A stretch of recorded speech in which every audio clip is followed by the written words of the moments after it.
G'day everyone. I'm here today to discuss something which isn't my usual fare. Granted, doing videos isn't my usual fare either, but I feel the need to speak out in video form because it's actually pretty effective.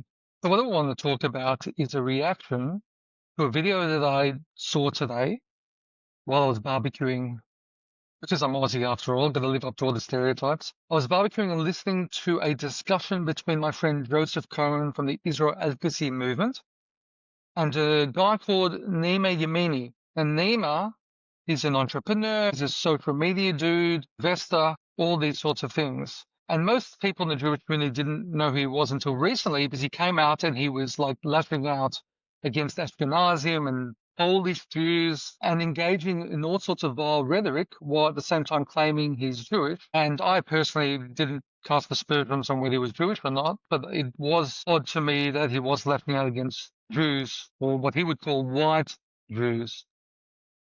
And it seems that Nima, who has if I'm not mistaken, an Iranian father, and he looks darker, definitely darker than this white colonizing looking Jew. And it seems to me that he felt that he should be the representative or one of the main representatives of the Jewish community, especially on social media with this generation, because, people that look like me aren't effective and we look like white colonizers or something of the kind. But he was really lashing out, and he was even on podcast of Jake Shields, who was a vile Neanderthal anti-Semite, and it looks like he saw this out in a way. And as I said, I wasn't one of the people casting aspersions on his genealogy. He claims he's for the Jewish mother. I had no reason to doubt that. As a qualifier, I've been in touch with Nima before. He seemed like a nice guy. We were going to meet when he was in Israel. It didn't work out.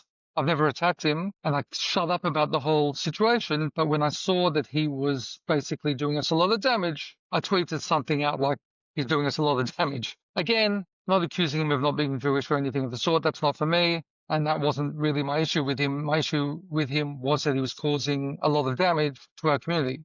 To Joseph Cohen, who runs the Israel Advocacy Movement, Joseph is a friend of mine, moved from England to Israel. He's got great intentions. I appreciate him greatly. We've discussed Israel advocacy a lot. And I think we have a lot of similarities in the sense that we both see that there's way too much echo chambering going on. And he tries to debate people who are not Jewish, that are not pro-Israel, try to get that audience that are in between and try to influence them. And I'm totally on board with that. That's actually what I try to do as well, as opposed to like 99% of the Israel advocates out there who are preaching to the choir, in my humble opinion. So Joseph decided to debate this Nima guy. And what I noticed, first of all, was he was getting a lot of backlash. He was getting a lot of backlash from people on our side saying, you're just doing this for clickbait. Why are you doing it? Why are you platforming an anti-Semite?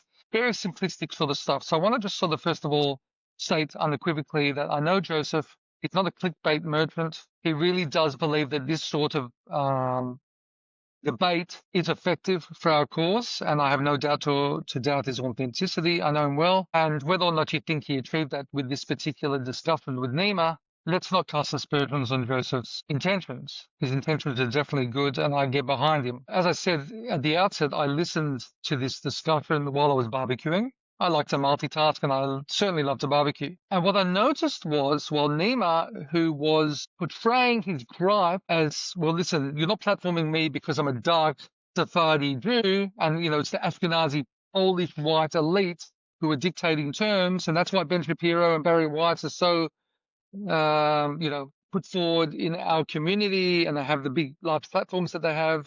And that was his argument. And as Joseph rightly pointed out, it sounds very woke to reduce it to that it's all about skin color. Skin color is not a thing in the Jewish community, certainly not like it is in the general community. But what I noticed during this discussion is I don't believe that this is about Nima having a gripe because of his skin color, and it's not about Ashkenazi versus Sephardim. Now, I've got nothing against Nima, but let's be honest about it. This is about his hurt ego. In my opinion, it's about his hurt ego. I'm listening to the discussion, and he believes he's the great white hope. Pardon the terrible turn of phrase there. But he sees himself as the answer to many of our prayers in terms of Israel advocacy, because he's dark and because he's amazing and he's got so many followers. And I'm listening to this and I'm thinking, wow, you are all about yourself here. There are so many platformed darker Jews. I don't have to list people, you know who they are. And by the way, this isn't about naming and shaming people. I'm discussing this debate with Nima and Yosef Cohen, so I'm talking about Nima here. I'm not trying to shame him by any stretch. But it does very much seem to me that his gripe is that he feels he should be platformed. It's about him. It's about him personally. And again, there are many Sephardi Jews who have great audiences, and they get the speaking engagements just like anyone else, and they get donor dollars. And in a way, they're a bit of a novelty. If I can just be a bit self-serving here, and again, this video isn't about me, but like just to prove a point, is look at me, I'm the whitest fucking guy you've ever seen. But I've been in this game for 22 years. I've got so much knowledge. I believe I go about things in a very smart way, trying to win over people, not just within the echo chamber, but outside the echo chamber. I've got the results to prove it. And again, the list goes on and on. But I can hardly get a speaking engagement. I'm hardly platformed myself. I'm now trying to raise money from my non-profit. I can hardly get the money. I'll be lucky to continue to be doing this within the next 6 months. I mean, I'm mostly self-funded. I've been mostly self-funded. Praise the Lord, Baruch Hashem. I was in a position to do so, but now the money is running out and I do need donor funds. The purpose of this video is not to beg for donor funds, but to point out that's not about a black and white issue here. That's not what it is. Whether or not I agree with the people who are platformed or that they should be platformed is a different issue. But it's not along black and white lines. In fact, I see a lot of times it's the people of color, the Jews of color, non-Jews, who are the ones who are getting the speaking engagements, who are getting the donor dollars. They're like a novelty. We do tokenize them a bit. I see it actually as the opposite of what Nima is saying. I believe that the Jewish community tokenizes a lot of our supporters, maybe not even intentionally, but subconsciously, because they're providing something different from, let's say, a middle-aged white guy like me, even as effective as I am. So I don't believe what Nima is saying is at all an issue. Joseph definitely didn't see it as an issue, but listening to Nima, he is butthurt, to put it mildly, that he isn't the guy. He's not the great white hope. And he's going after people like Ben Shapiro. Now, don't get me wrong, I'm not Ben Shapiro's greatest fan. I think he is definitely one of the smartest people in the room. I think he seems to lack emotional intelligence, or at least the way that he comes across. I think he's a very nice guy, by the way, in real life, from what I've heard. I've got nothing against him. But yeah, he won't appeal to everyone. I agree with that. But you know what? If he's platformed, it's because of his own abilities, because he is so smart, because he's so talented. It's not because people are platforming him because he's white and Ashkenazi. It's in spite of that. He's able to do things that I can't do because he's way more talented and way smarter than me, and probably way more interesting when he talks. So I think it's a big smokescreen. And I don't want this whole video to be about Nima. And again, he might be a nice guy. I think it's his ego that needs to be put in check. But you know what? And this is the reason I wanted to put out this video today, is he's not alone. I think this is the rot that is within the Israel advocacy world, and not just the Israel advocacy world, but the social media world. Narcissism is just out of control, and it's actually rewarded. If you look at many of the people who are platformed, many of the huge influencers, they are basically feeding their egos. They're feeding their narcissism. A lot of their advocacy is to feed their own egos, to get their followers. It's about the followers and the likes. And yes, they do good. And in the pro-Israel realm, there are people who do a lot of good, mostly within the echo chamber, mind you, but not necessarily only within the echo chamber. But what I've noticed is a lot of these people are doing it for their own brand. Yeah, and, being supportive of Israel is, let's not, diminish from that. It's not always black and white, meaning you can be an egomaniac and a narcissist and do things for your own brand, at the same time want to help Israel. Just like the woke people of the world will be anti-Israel a lot of the time because it's about human rights. They think they're being a good person. They're getting the warm and fuzzies inside because they think they're a good person, and they're getting that validation from their audience, even though what they're doing is completely not indicative of a good person. It's the actual opposite, and they're just brainwashed. I think we have the same thing on our side as well, to be perfectly and brutally honest, with people that want to have the spotlight and they want the attention, and you see it in their behavior online. And I'm not going to name people. You guys probably can understand who I'm talking about, male and female. And yes, they might help Israel. And yes, they get a lot of speaking gigs. But you know what? A lot of these people, when they get the speaking gigs, they know how to market themselves. They're doing horrendous amounts of money. We're talking 50, 60, 70, 80,000, maybe more dollars per speaking engagement. And I find that absolutely disgusting. I have nothing against people getting money for their advocacy, but within reason, because if you're going to charge that much money, that money could be going to the IDF, to Magen David Adom, to very good causes, and not you. Just because you can speak on Instagram, TikTok, and the like, doesn't make you, first of all, a good public speaker. Secondly, it doesn't mean you have so much knowledge. Most of these influencers, I've noticed, just repackage other people's content, but they're able to, strut before the camera and do it their way and, get the donors. And good luck to them. If donors are stupid enough to pay that much money, look, I blame the donors. I don't really blame the people who are asking for that money because the market actually exists. But my point being that there is this narcissism and this sort of me thing going on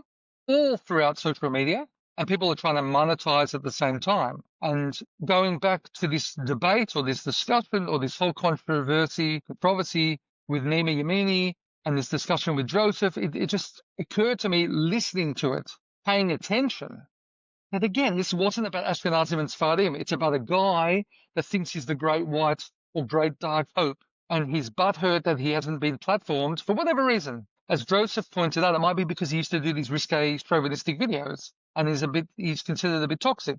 And that makes a lot of sense to me, more so than the fact that he's, part Muslim, part Jewish, dark. Because if anything, that makes you more the flavor of the month than someone like me, middle-aged, white, gefilte fish advocate. And, the proof is in I was going to say the pudding, it's in the kickle, because I'm finding it very hard to get donors, very hard to get speaking engagements. Even though I've been doing this for 22 years, I have extensive knowledge. I pioneered so many things, including the proactive approach towards fighting anti-Semites. The whole indigenous Jew argument came from my website through my friend Ryan Belarus. He's the one that gets credit, but I was the first to platform him. Yada, yada, yada. Again, this isn't about me, but I'm trying to prove a point. My point being that everyone needs to take a breath, put yourselves in check. This isn't about you.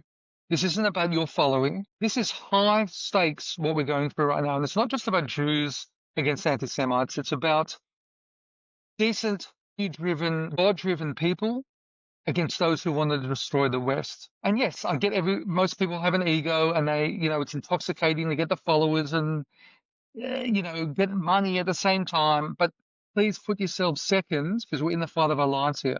We're in the fight of our lives and we need to get our perspective in order and fight the fight. When you're doing these stunts and, complaining and selling your fellow Jews down the garden path because your butt hurts because of your ego, and, that's I'm talking about Nima here, but if you're also the sort of advocate that is going to be charging tens of thousands of dollars for a speaking engagement, and you're not that good, to be honest, you're not that good, and most of you are not getting beyond the echo chamber. You're really not. You're just entertaining fellow Jews and fellow Israel advocates. Okay, but continue to do it. Just don't charge so much money. And don't make it about yourself and don't make it about your ego. It is something that is so frustrating to me and it is so cringy. I've got some kids. I've got 5 kids, 3, 20 and above and 2 younger, but they're in their later teens. And they look at a lot of these Israel advocates, even non-Israel advocates, just the influencers, and they have a good feel because, they've got their heads on their shoulders. And they say to me, Abba, Dad, this is really cringe. Take a step back, people. A lot of the content is really, really cringe. Maybe I'm also sometimes guilty of putting out cringe, but some of you are putting out cringe on a daily basis, thinking it's advancing your brand. Many of you, I'm talking about guys now, and you'll see why. You're going around topless, showing off your physiques. Well done. You work out. Fantastic. But when you're talking about something to do with Israel and some serious topic of fighting anti-Semitism and you're walking around without your shirt, it is cringe. Don't you get it? You're operating in some sort of bubble where this is somehow now acceptable to walk around without your shirt. I'm not a prude. It's not about being a prude or not. It's just cringe. It's not effective. Do you think any person that's not already pro-Israel is going to see some narcissists walking around without their shirt going, we're going to do this to fight anti-Semitism, and it's going to affect them?